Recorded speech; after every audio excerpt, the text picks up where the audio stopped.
오늘은 지난 시간에 배운 주어, 동사, 목적어, 보어 문장을 이어서 배워보겠습니다.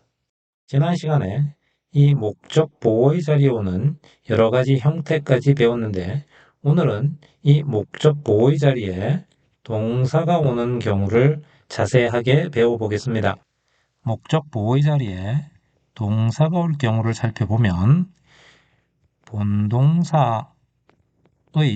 본동사의 종류에 따라 보어의 자리에 오는 동사의 형태가 결정됩니다. 이게 무슨 말이냐면 제가 첫 번째 강의 영상에서 동사를 문장 구조의 개념상 짝으로 기억해야 된다고 했는데 그 중에 일반 동사, 사역 동사, 지각 동사 이렇게 짝을 이룬다고 했던 걸 기억하실 겁니다. 이걸 조금만 더 살펴보면 동사를 조동사와 일반 동사로 이렇게 조동사와 일반 동사로 단순화하면 됩니다. 즉, 본동사인 일반 동사와 그 앞에 쓸 수 있는 조동사 이렇게요. 그럼 비동사는 왜 자꾸 끼어 드느냐? 이 비동사는 인칭에 따라 변하기도 하고 조동사와 일반 동사의 역할로 모두 사용되기 때문인데 사실 이 비동사는 개념에서 빼도 됩니다. 왜냐하면 조동사로 사용되는 동사는 have도 있고 do도 있습니다. 이런 자세한 내용은 조동사에서 자세히 배우겠습니다.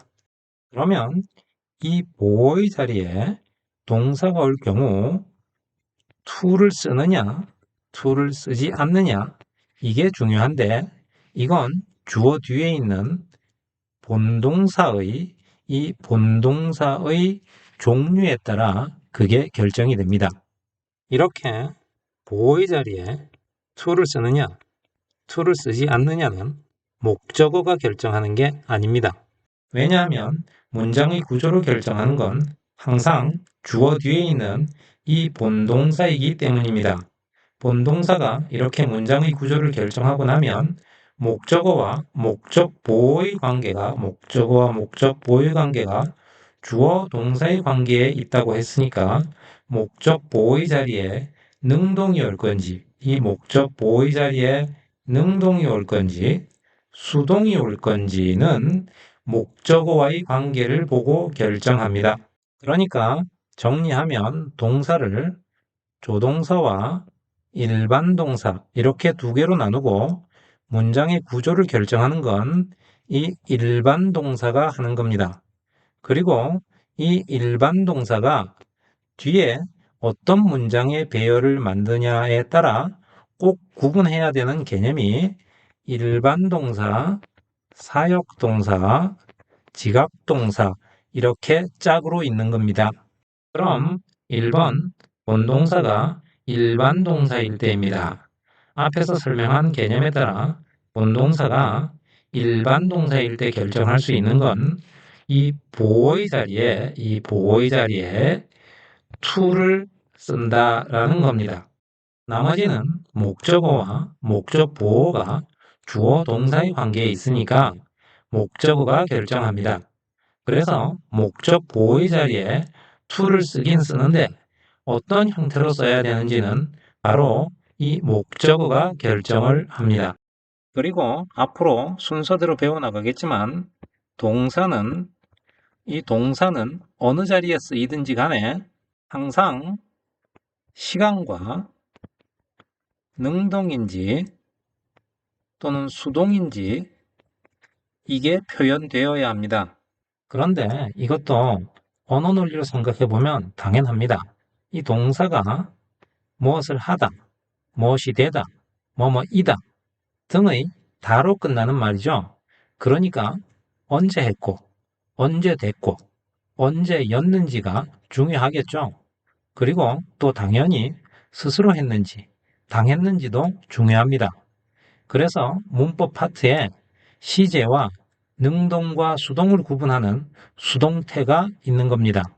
그래서 이 보호의 자리에 오는 동사가 시간이 본동사와 시간이 같으면 그냥 to 플러스 원형을 쓰는데 이 목적어하고의 관계가 능동이면 to 플러스 동사 원형, 수동이면 to, be, pp 이렇게 씁니다. 얘는 능동, 얘는 수동 이렇게 됩니다. 해석은 지난번에 말한 것처럼 목적어를 주어처럼 는 이가를 붙여서 하든가 뭐뭐에게로 할 수 있습니다. 그리고 이 목적 보호는 능동일 때 뭐뭐 하도록, 뭐뭐 하라고, 뭐뭐 하기를, 뭐뭐 하는 것을 이렇게 하고 수동일 때는 뭐뭐 되도록, 뭐뭐 되기를, 뭐뭐 되는 것을 이렇게 말이 잘 되게 연결하면 됩니다. 그럼 예문에서 ask가 일반 동사고 목적어인 them과 stop의 관계가 능동의 관계니까 보어의 자리에 to stop이 되겠죠. 그럼 이제 해석을 보면 그는 요청했다. 그들에게 멈추라고 이렇게 할 수 있습니다. 2번 본동사가 사역동사일 때입니다. 사역동사는 기본적으로 시키다의 뜻을 가진 동사들이고 have, make, let 이렇게 세 개만 있습니다. 그런데 이 말을 들으면 바로 아닌데 준사역도 있는데 준사역 동사도 들어봤는데 이렇게 말을 합니다. 제가 확실하게 알려드리겠습니다. 동사의 구분에서 동사를 일반 동사, 사역 동사, 지각 동사 이렇게 나눈다고 말씀을 드렸는데 이 구분의 방식은 동사 뒤에 어떤 문장 배열이 오느냐에 따라 나눈 겁니다.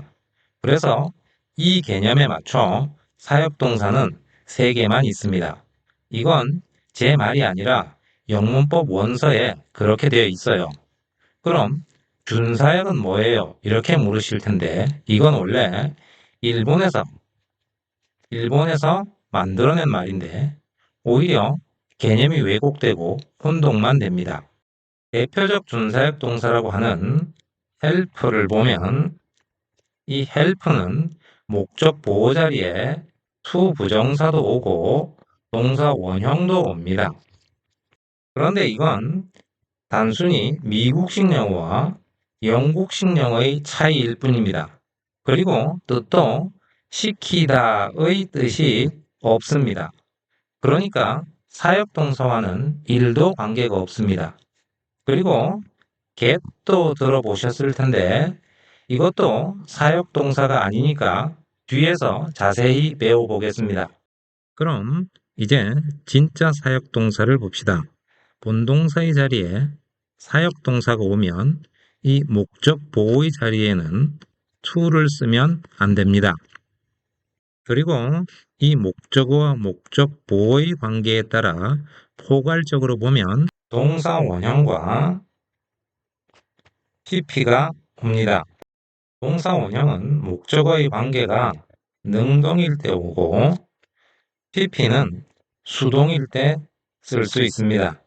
그런데 왜 포괄적이라고 했냐 하면 사실상 이 3개의 동사는 사역동사라서 목적 보호의 자리에 to를 쓸 수 없는 건 같지만 실제로 보면 3개의 동사가 뒤에 오는 문장의 형태가 조금씩 다 다릅니다.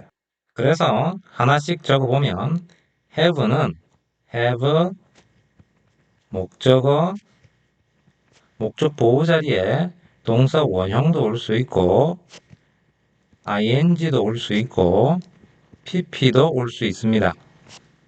또 make는 목적어 오고 목적 보호 자리에 동사 원형과 pp가 옵니다.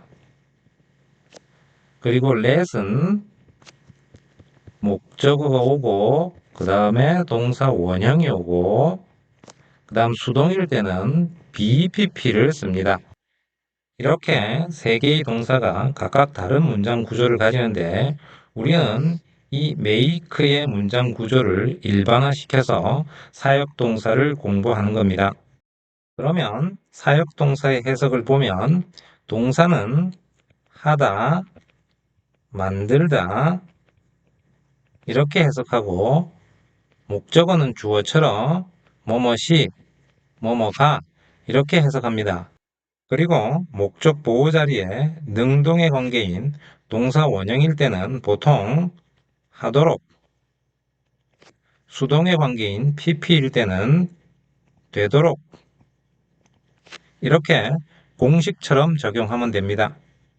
그럼 첫 번째 예문은 본동사가 make고 목적어와 목적 보호의 관계가 능동이니까 보호가 답이 되고 두 번째 예문은 head가 사역동사이고 목적어인 the house와 목적 보호의 관계가 수동이니까 built가 됩니다.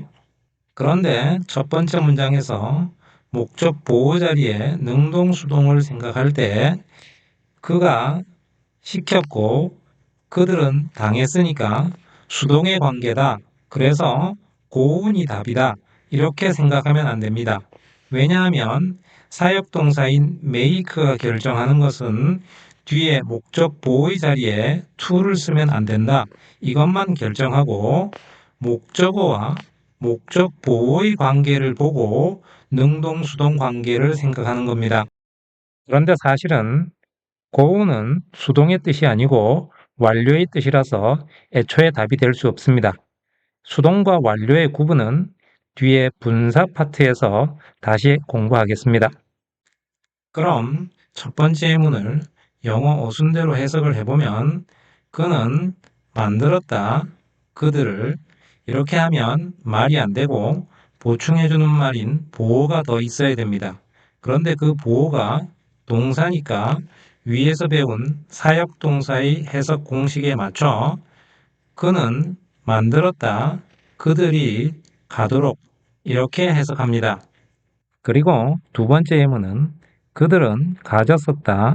집을 이렇게 되는데 문맥과 상황이 있으면 말이 잘 되지만 이 문장만으로는 뜬금없는 말이 됩니다. 그래서 뒤에 보충하는 말인 보호가 필요한데 그 보호가 pp입니다. 그러니까 빨리 head를 사역동사로 인식하고 위에서 배운 사역동사의 해석 공식에 맞춰 그들은 했다. 그 집이 지어지도록 이렇게 합니다. 오늘은 사역동사의 해석법까지 배웠는데 다음 시간에도 계속 이어나가겠습니다.